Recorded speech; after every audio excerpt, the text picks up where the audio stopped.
The laughter echoed around the pool like a cruel melody. Glasses clinked, music played, and people cheered, but no one rushed to help. Moments ago, Emily, a young waitress working at a luxury mansion party, had slipped, or rather, been pushed, straight into the water, her white uniform soaking instantly. She gasped for breath, shivering as the crowd of wealthy guests chuckled. "Oops, guess she needed a bath," someone shouted, and laughter followed again. Emily's eyes filled with tears. She wasn't just embarrassed, she was humiliated.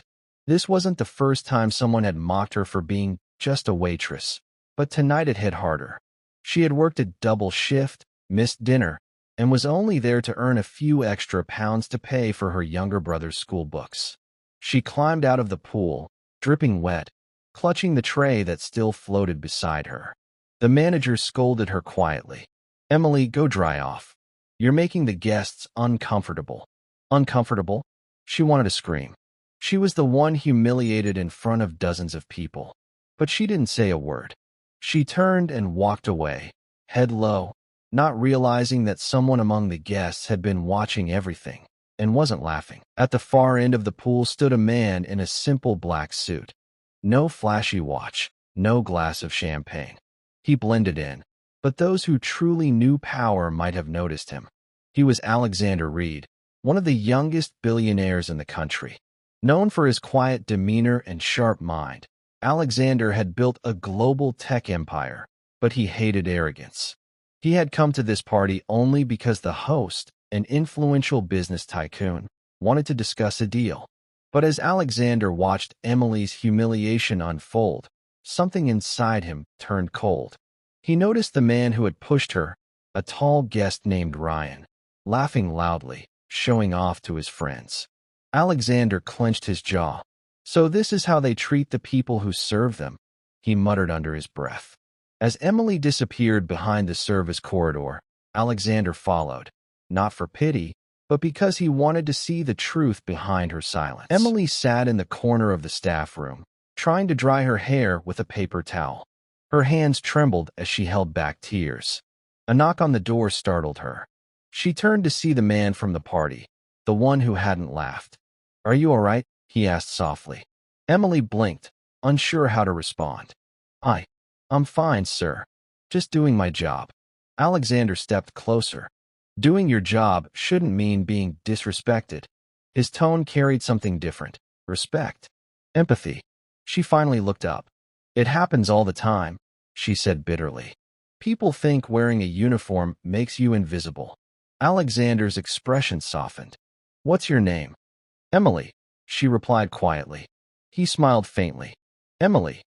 Sometimes the people the world looks down on are the ones who rise the highest."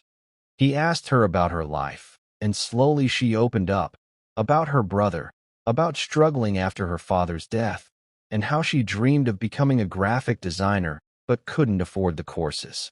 Alexander listened without interrupting once. When she finished, he said something that would stay in her heart forever. "You remind me of myself when I started. No one believed in me either." Then, without revealing who he really was, he said, "Would you come to my office tomorrow morning? I think I might have an opportunity for you." Emily looked at him, confused. "Why would you help me?" He smiled. "Because no one helped me when I needed it most. And I promised myself I'd change that for someone else." The next day, Emily arrived at the address written on a card he'd given her. Her jaw dropped when she looked up. It was the headquarters of Reed Technologies, one of the biggest companies in the city. At the front desk, the receptionist smiled. "Mr. Reed is expecting you." "Mr. Reed," Emily repeated, stunned. Was that his name? She was led to the top floor, where the same man from last night greeted her, this time surrounded by glass walls, awards, and executives waiting outside his office. You're the billionaire?" she stammered. Alexander chuckled softly. "Titles don't matter, Emily. Character does." He handed her a file. "This is a scholarship and job offer. You'll study design, fully funded. And when you're done, there's a position waiting for you in our creative department." Emily's eyes filled with tears. "I don't know what to say." "Say you'll prove them wrong." Alexander said with a smile. Show everyone that kindness and hard work matter more than privilege. For the first time in years, Emily felt hope. Real hope. Exactly 1 year later, Reed Technologies hosted a grand event. The same kind of luxurious party Emily used to serve at. Only this time, she wasn't carrying trays. She was standing on stage beside Alexander, presenting a major design project her team had created. The audience applauded. Cameras flashed. Among the guests, a familiar face, Ryan, the man who had pushed her, stared in disbelief. After the event, Ryan awkwardly approached her.